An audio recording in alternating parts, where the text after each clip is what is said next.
आज का हम लोग का पहला प्रश्न है, बुसरा अपना स्कूटर 59,112 रुपए में बेचकर विक्रय मूल्य के 1/6 भाग के बराबर लाभ प्राप्त करती है, तो उसका लाभ प्रतिशत क्या है, ये हम लोग को ज्ञात करना है। यानी कितने प्रतिशत का उसको लाभ हुआ।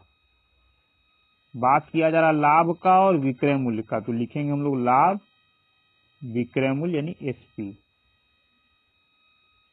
किसका लाभ हो रहा है, तो विक्रय मूल्य का 1/6 लाभ हो रहा है। कहने का मतलब 6 में 1 का लाभ हुआ, लेकिन ये 6 क्या हम लोग का विक्रय मूल्य का, यानी 6 हम लोग का क्या है विक्रय मूल्य। जिसका का बोलेगा उसी का मान नीचे वाला हम लोग का होता है। तो बोला विक्रय मूल्य का 1/6, यानी नीचे वाला मान हो गया विक्रय मूल्य, क्या लाभ, ऊपर वाला हो गया हम लोग का लाभ, ये 1 लाभ। 6 में बेचने पर 1 का लाभ हो रहा है, यानी क्रय मूल्य कितना होगा, तो लिखेंगे क्रय मूल्य बराबर क्या, विक्रय मूल्य माइनस लाभ बराबर 5। 6 में से 1 गया 5 आ गया। कहा जा रहा है कि प्रतिशत लाभ ज्ञात कीजिए, तो प्रतिशत लाभ के लिए लिखेंगे प्रतिशत लाभ बराबर लाभ कितना 1 का बटा क्रय मूल्य इंटू 100 भाग देंगे 20/100, 20% का दूसरा को लाभ हुआ। ऑप्शन नंबर 3 हम लोग का आंसर होगा।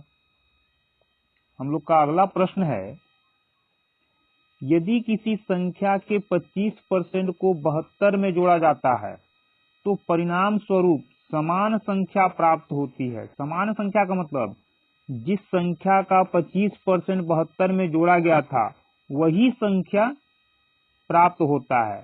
यानी कि संख्या का 25% 72 में जोड़ने के बाद जो आएगा खुद संख्या ही आएगा।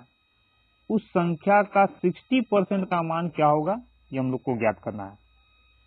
तो सबसे पहले देखेंगे कि संख्या का 25% जोड़ना है, तो किस संख्या का, कोई ना कोई तो संख्या होगा। तो कोई न कोई संख्या अपने आप में पहले से क्या होता है 100%। अब यही हम लोग का संख्या का मान है, यानी कि 100% का जो भी मान होगा वो हम लोग का संख्या होगा।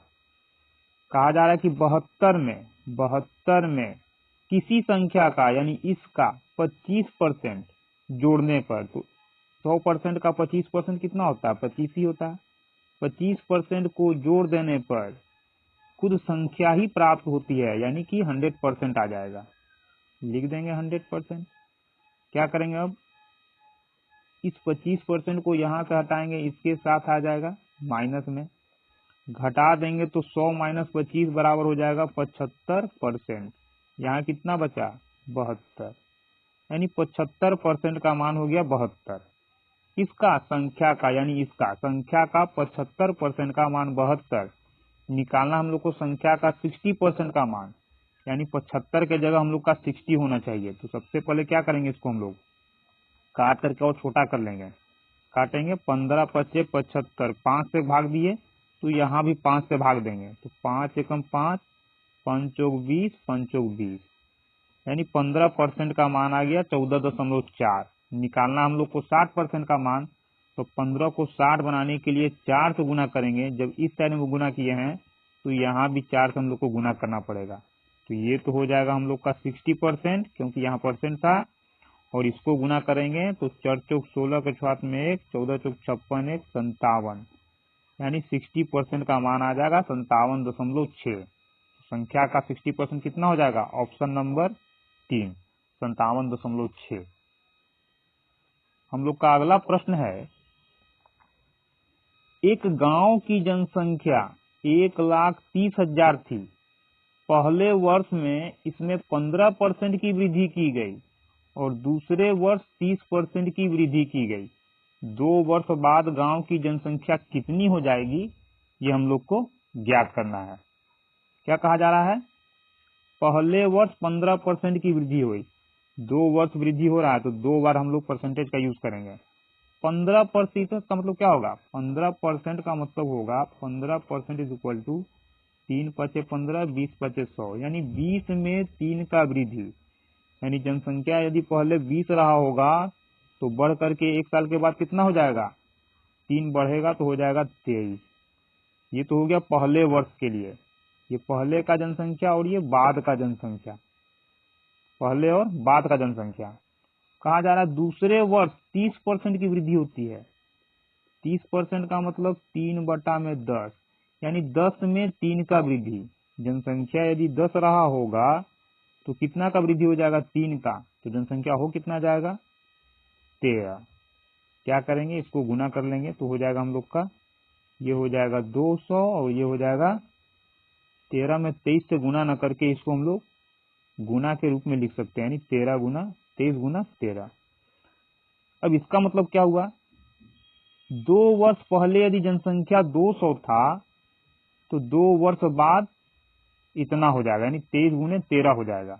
ये तो हुआ अनुपात में मान, लेकिन एक्चुअल में मान कितना था? 2 वर्ष पहले जनसंख्या इतना था, हम लोग का अनुपात में इतना, यानी कह सकते हैं कि 200 का मान ही 1,30,000 है। तो सबसे पहले एक अनुपात का मान निकालेंगे। क्यों? क्योंकि हम लोग को निकालना है 2 वर्ष के बाद की जनसंख्या का मान, और 2 वर्ष के बाद का जनसंख्या का अनुपातिक मान ये है, यानी इसी का मान निकालना है। तो इसका मान निकालने के लिए एक अनुपात का मान हम लोग को निकालना होगा, उसके लिए इसको भाग देना होगा। तो 00 से 00 गया, 2 एकम 2, 2 से यहाँ भाग देंगे, 2 छक 12, 2 पचे 10, यहाँ 1 0 हम लोग का बचा हुआ है, यानी कि एक अनुपात का मान 650। तो इतना का मान कितना? एक अनुपात के मान से इसमें गुना कर देंगे, यानी 650 से गुना करेंगे। अब जो भी गुणनफल हम लोग का आएगा वही 2 वर्ष के बाद का जनसंख्या होगा। अब यहाँ गुना करना तो थोड़ा डिफिकल्ट हो गया कि 23 में 13 से गुना करेंगे, फिर 65 से गुना करेंगे, उसके बाद 0 बैठाएंगे। अब यहाँ हम लोग देख रहे हैं कि जब भी गुना करेंगे तीनों को तो हम लोग का गुणनफल में एक ही 0 प्राप्त होगा, गुणनफल में एक 0 प्राप्त होगा। क्यों? क्योंकि यहाँ 1 5 हम लोग का है, यहाँ 1 5 है, और 5 के साथ हम लोग जब सम संख्या का गुना करेंगे तभी वो 0 के रूप में बदलेगा। तो 5 तो हम लोग को मिला, लेकिन 5 के साथ न तो यहाँ सम संख्या हो न ही यहाँ सम संख्या है, इकाई अंक के लिए। तो इकाई अंक में ये हम लोग का विषम, ये विषम, और ये हम लोग का 5 है, यानी कि जितना 0 अभी दिख रहा है उतना ही 0 होगा। तो गुना करने के बाद कुछ भी आए, 0 का संख्या कितना होगा? 1। पूरे ऑप्शन में एक ही हम लोग का ऑप्शन है जिसमें 0 का संख्या 1 है, ऑप्शन नंबर 3। तो हम लोग का सीधा सीधा आंसर हो जाएगा ऑप्शन नंबर 3 आंसर। हम लोग का अगला प्रश्न है, एक गांव की जनसंख्या इतनी थी, पहले वर्ष 10% की वृद्धि हुई और दूसरे वर्ष जनसंख्या में 20% की वृद्धि होती है। 2 साल के बाद गांव की जनसंख्या कितनी होगी? निकालना है। फिर वही काम करेंगे, 2 साल बाद, यानी 2 बार बढ़ेगा, पहला और दूसरा, पहले जनसंख्या और बाद का जनसंख्या। पहले वर्ष के लिए क्या हो रहा है? 10% का वृद्धि, और 10% का मतलब हम लोग जानते हैं कि 1/10 होता है, यानी 10 में 1 का वृद्धि। तो पहले 10 रहा होगा तो बढ़कर कितना हो जाएगा? 1 बढ़ेगा 11। ये पहले साल के लिए हुआ। दूसरे साल के लिए दूसरे वर्ष 20% वृद्धि हो रहा है, 20% का मतलब होता है 1/5। 5 में 1 का वृद्धि, यानी 5 रहा होगा जनसंख्या, तो जनसंख्या बढ़कर हो कितना जाएगा? 1 बढ़ेगा, यानी 6 हो जाएगा। क्या करेंगे? गुना कर लेंगे, 10 पचे 50, यहाँ हो जाएगा 66। यानी कि यदि 2 वर्ष पहले जनसंख्या गांव का 50 था तो 2 वर्ष बाद कितना हो जाएगा? 66। किस रूप में? अनुपात रूप में। लेकिन यहाँ कहा जा रहा है कि 2 वर्ष पहले जनसंख्या एक्यूरेट इतना था, हम लोग का अनुपात में 50 आ रहा है, जबकि ये कह रहा है कि 1,30,000 है। तो कह सकते हैं कि 50 अनुपात का मान ही 1,30,000 है। हम लोग को क्या निकालना है? 2 वर्ष बाद की जनसंख्या, यानी 66 अनुपात का मान। तो उसके लिए एक अनुपात का मान ज्ञात करना होगा। 0 से 0 गया, 5 एकम 5, काटेंगे इसको, 5 दूना 10, 5 छक 30, 00 बचा हुआ है, यानी एक अनुपात का मान 2600। तो 66 अनुपात का मान कितना? क्योंकि यही तो हम लोग का 2 वर्ष के बाद का जनसंख्या है। तो 66 अनुपात का मान निकालने के लिए एक अनुपात के मान से, यानी कि 2600 से गुना कर देंगे। इसके बाद जो हम लोग का आंसर आएगा वो हम लोग का आंसर हो जाएगा। गुणनफल के बाद 66 में 26 से गुना करने पर जो आंसर होगा वही हम लोग का आ जाएगा। तो यहाँ हम लोग गुना कर भी सकते हैं या तो बिना गुना किए हुए आंसर ज्ञात कर सकते हैं। कैसे? हम लोग का जो भी गुणनफल आएगा उसमें लास्ट का 0 का संख्या जो होगा, उसमें अंतिम का 0 का संख्या हम लोग का 2 ही होगा। क्यों? यहाँ सम संख्या, यहाँ इकाई में सम संख्या, और सम संख्या के साथ जब तक हम लोग 5 से गुना नहीं करेंगे तब तक जीरो का संख्या नहीं बढ़ेगा। तो यहाँ हम लोग का 6 है, यहाँ 6 है, कहीं भी 5 से गुना नहीं हो रहा इकाई अंक में, यानी कि गुणनफल में हम लोग का 2 ही जीरो होने वाला है अंतिम में। पूरे ऑप्शन में एक ही ऑप्शन हम लोग का है, ऑप्शन नंबर 1, जिसमें जीरो का संख्या 2 है। तो हम लोग का सीधा सीधा आंसर ऑप्शन नंबर 1 हो जाएगा। अब ऐसे गुना करने के लिए आप इसको गुना कर सकते हैं कि 26 में 66 से गुना कर देंगे तो जो आएगा हम लोग का आंसर होगा।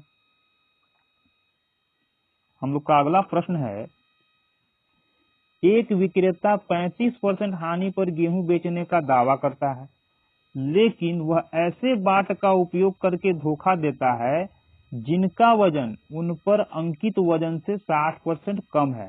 अंकित वजन से 60% कम का मतलब दिख तो रहा है कुछ, 60% कम का मतलब हुआ दिख रहा है उस पर लिखा हुआ कितना 100 केजी, लेकिन एक्चुअल में कितना है 60% कम, यानी 100 में 60 कम यानी कि 40 केजी लिखा हुआ दिख रहा है। अंकित वजन से 60 कम का मतलब अंकित किया हुआ उस पर लिखा हुआ है 100 किलोग्राम, लेकिन उसका एक्चुअल वजन जो है 40 किलोग्राम ही है। इसका मतलब ये हुआ। तो कहा जा रहा है उसका लाभ प्रतिशत ज्ञात कीजिए। सबसे पहले क्या लिखेंगे हम लोग, सीपी और एसपी, क्योंकि खरीदेगा और बेचेगा। रुपया में क्या कर रहा है, कहा जा रहा है कि 35% की हानि पर हम बेच रहे हैं। 35% हानि का मतलब क्या हो गया, तो 35% का मतलब क्या होता है, 7 पचे 35, 20 पचे 100, 20 का सामान 7 हानि पर, तो 20 का सामान 7 हानि पर बेच रहा है, 7 कम करके बेच दिया, 13 में बेच दिया। ये बात हो रहा है किस में, रुपया में। अब वजन में क्या कर रहा है, 100 किलो के जगह पर 40 किलो ही दे रहा है। भार में क्या कर रहा है, ये हम लोग का हो गया भार, 100 किलोग्राम के जगह पर वो 40 किलोग्राम ही दे रहा है। इसलिए क्योंकि अंकित वजन में यानी कि लिखा हुआ इतना दिख रहा है, लेकिन उसका अगर वेट किया जाए बटखरे का, बाट का, वो 40 किलोग्राम का ही होगा। तो इसको यदि अनुपात में निकाल ले हम लोग तो किलोग्राम से किलोग्राम का कोई मतलब नहीं है। यहाँ काटेंगे तो 0 से 0 गया, 2 पाँचे 10, 2 दूना 4, यानी 5:2 के अनुपात में भार का अनुपात है। हम लोग को चाहिए रेट में, तो रेट के लिए क्या करेंगे, ये 2 हम लोग का यहाँ आ जाएगा और ये 5 यहाँ आ जाएगा, तब हो जाएगा हम लोग का क्या, 2 का सामान 5 में बेच रहा था, तो लिखेंगे हम लोग 2:5। काट लेंगे, 5 चौक 20, 4 दूना 8, ये हो जाएगा हम लोग का 13 एकम 13। 8 का सामान 13 में बेचा तो फायदा कितने हो गया, 5 का हो गया। तो प्रतिशत लाभ के लिए लाभ बटा में क्रय मूल्य इंटू 100, 2 चौक 8, 25 चौक 100, 25 पाँचे 125 बटा 2, भाग देंगे 2 छक 12, 2 दूना 4, 2 पाँचे 10, 62.5% का उसको लाभ हुआ। ऐसा क्यों हुआ, क्योंकि लिखा हुआ दिख रहा था। कहने का मतलब ये है, यदि इसको हम लोग डिजिटल तराजू से देखें तो यहाँ जो आपको लिखा हुआ दिख रहा है 100 किलोग्राम, लेकिन आप घर पर ले जाकर के इसका वजन कीजिएगा तो ये आपको 40 किलोग्राम ही सामान हो पाएगा। यानी यहाँ जो भी लिखा हुआ दिख रहा है फॉल्स था, तो इसी में धोखा करके वो क्या किया, लाभ कमा लिया।